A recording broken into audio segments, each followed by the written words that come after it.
talk about the big booty cheeks bill. What's going on, everybody? I hope everyone's having a fantastic evening, fantastic afternoon, fantastic pre-noon, no matter where you are in the world. I'm Hasan Piker, and this is the Hasan broadcast coming to you live from sunny California, Los Angeles, folks. We are live. We're alive, and I hope all the boys, girls, and MBs are having a fantastic one because today's a beautiful day. Today's a wonderful day. Today is Wednesday. Angie Nixon giving a masterclass on media mentioning you. So I have not campaigned with Mr. Piker. Not sure where that information came from. I have campaigned with Congresswoman Rashida Tlaib. And so she is someone who wants the same things that I want, to make sure that government is working for people and not against it. And so I'll continue to do the same thing. But I have not campaigned with Mr. Piker at all. Not sure where that came from. All right. My apologies. I thought that you had. My apologies about that. Would you want him to campaign with you? I don't really know who Mr. Piker is. I've heard about him. And so you don't know who he is? I said I don't really know who he is personally or anything like that. I am actually focused on Florida and making sure that I'm talking to voters here to uplift their needs and their concerns. And so that's what my focus is going to be over the next.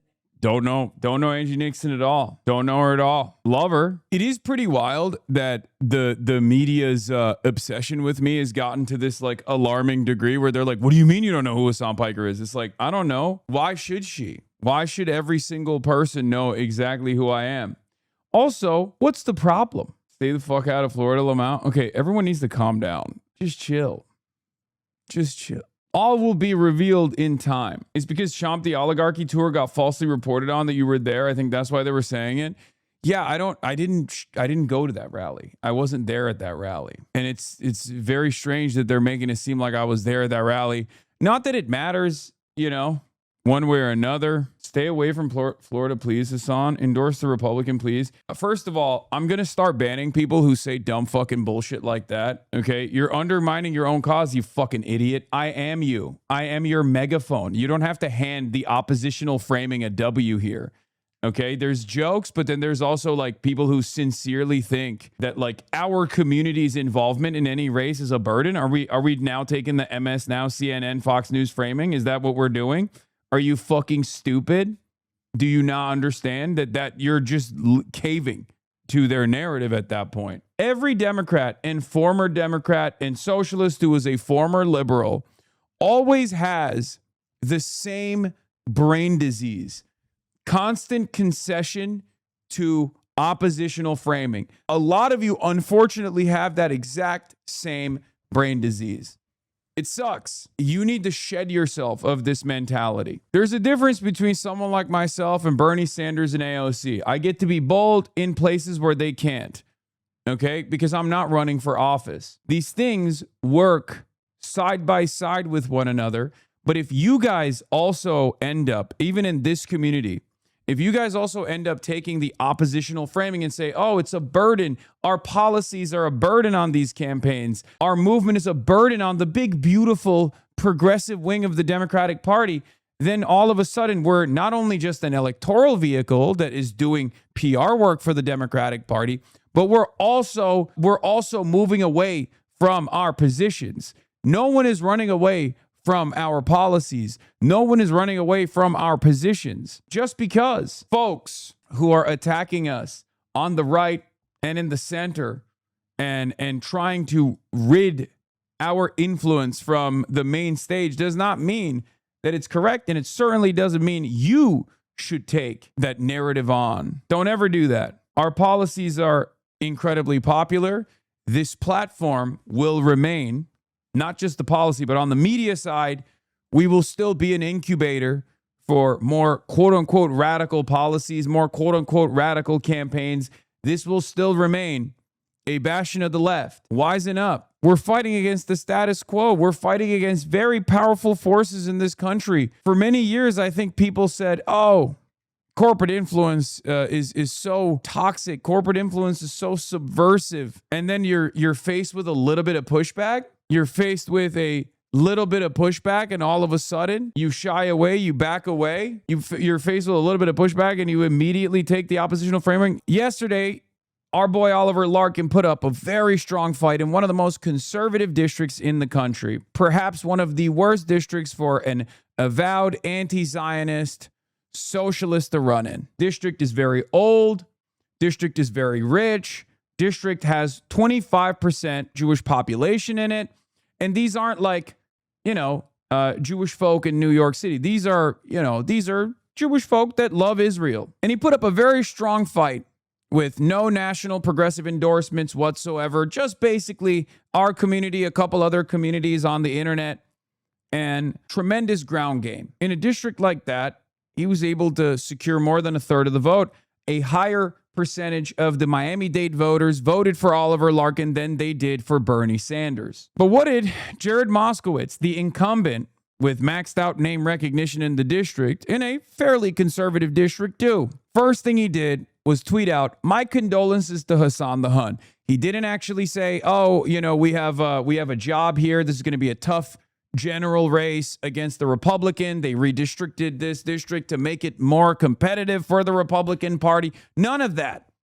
No, thank you to my voters. None of that. His first thought was, prominent critic of Israel, Hasan Piker, fuck you. Before even thanking his constituents, I said he's really worried about his genocidal emotional support apartheid state, which he is. He should be. I guess. If that's his primary concern, it makes sense. Now, this is, of course, very motivating for a lot of extremely online centrists that don't really have a base in the real world. It's kind of crazy that the Republicans have successfully tried to turn me into a wedge issue. And not only have the Republicans done this, but also Democrats are doing this as well. Democrats are leaning into this as well. Democrats who are pathetically obsessed with defending their emotional support apartheid state. You will only hear these kinds of attacks get validated by corporate media that is sympathetic to the plight of Israel, and also establishment Democrats and establishment Republicans as well, of course. But we know where they stand on these issues. Moskowitz, it seems,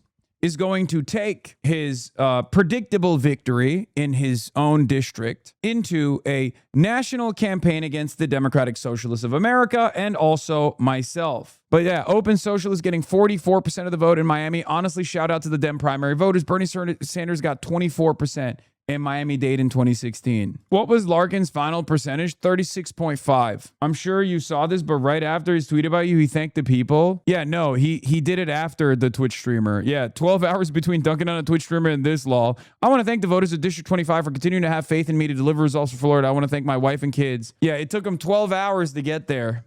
But congratulations to Jared Moskowitz for being fucking normal. And it's so funny because remember, 36%. He needs all the votes he can get. Remember, he needs all the votes he can get in that district. These are Democratic voters, 36% of them that voted for a guy they had never heard of before. And he's running around fucking yelling.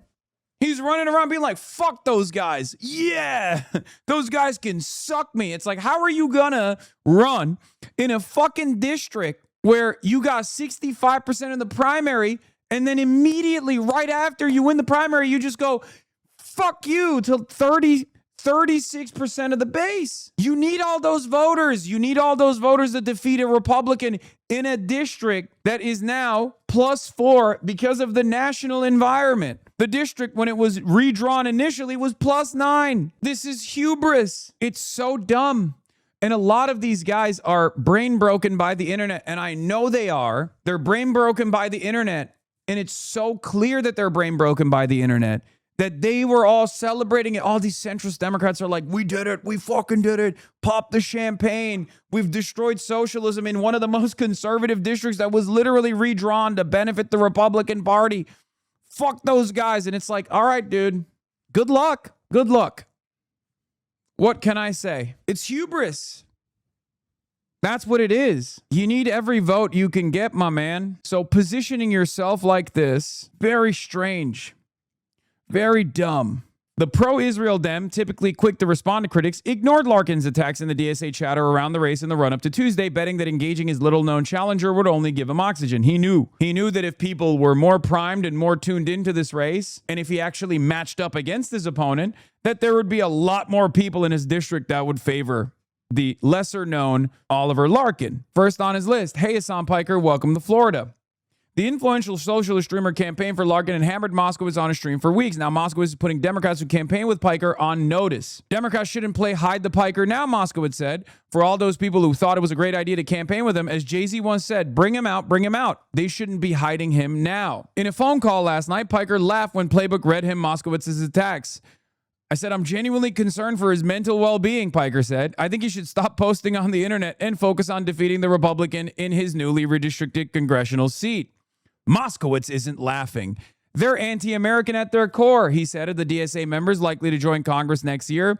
People who have said anti-American things, have said things that are pro-Russia, pro-China, should really get their security, should they really get a security clearance? So he is the exact type of Democrat that I'm talking about when I say they're leaning into these reactionary forces because they think it will help them out in the interim, it'll help them out in the short term. Can you imagine if people on the DSA side started running around being like, well, Moskowitz is Jewish. Perhaps that's the reason why he's doing dual loyalty. Like, everyone would fucking yell at them. Everyone would understandably yell at them. I would yell at them. I'd be like, what the fuck are you talking about? Like, can you imagine someone literally going around and being like, well, Jewish Democrats, should they get a security clearance? That would be fucking insane. That would be a fucking insane thing to say. And people would understandably get mad at that. And they should get mad at that. I would get mad at that. And I do get mad at that when people try to do that kind of nonsense around these parts. The chief antagonistic posture could pay political dividends outside his own party in a post-redistricting general election, letting Moskowitz cast himself as a Democrat willing to confront his party's rising socialist flank. I think that's partially why he's doing it. That's partially why he's doing it, because it's probably good for his district, and that's why he's doing it. But if he tries to chop down the National Democratic Party, like the coalition, if he tries to like go after Abdul al-Sayed, like, these are far more consequential seats than yours, buddy. These are far more important seats for the National Democratic Party than your little ass district. And we should not forget, once again, no matter how moderate the district is, no matter how right-wing the district is, if you don't differentiate yourself from the Republicans, you're basically serving your, existing constituents to the Republicans. This is the problem. I am not opposed to moderating on your agenda or your message dependent on the district that you're running in. But you have to still remind people why they are voting for you. So if you keep promoting Trump and Trumpian policies, Trumpian attitudes, if you just focus all of your time and effort attacking your left flank to be like, no, we're a different kind of Democrat, please vote for us, but then your comms look exactly the same as the Republican, then all you're doing is normalize Republican values, normalize reactionary values, normalize reactionary sentiment, normalize the Republican Party. That's all you're doing to your base. And at some point, the same calculation will take place in your district as well. The same calculation that happened with Kamala Harris's 2024 run, where people said, why would I not vote for the Republican Party if the Democrats are also talking about stopping the migration crisis that they played a formative role in creating? If you legitimize this idea that migrants are a national security concern, then of course people that would normally vote for you are either going to stay at home because they're like, what the fuck are these Democrats saying? Or they're going to say, okay, well, you told me that the migrants are a real problem. I'm going to go with the guys that have been saying that for years. They're more honest about this problem. People don't want to vote for Diet MAGA if real MAGA is right there. That's a real issue, in my opinion. That's a real problem, in my opinion. We are Charlie Kirk. We carry the flame. We'll fight for the gospel. We'll honor his name. We are Charlie Kirk. His courage on. Together unbroken. We'll make heaven known.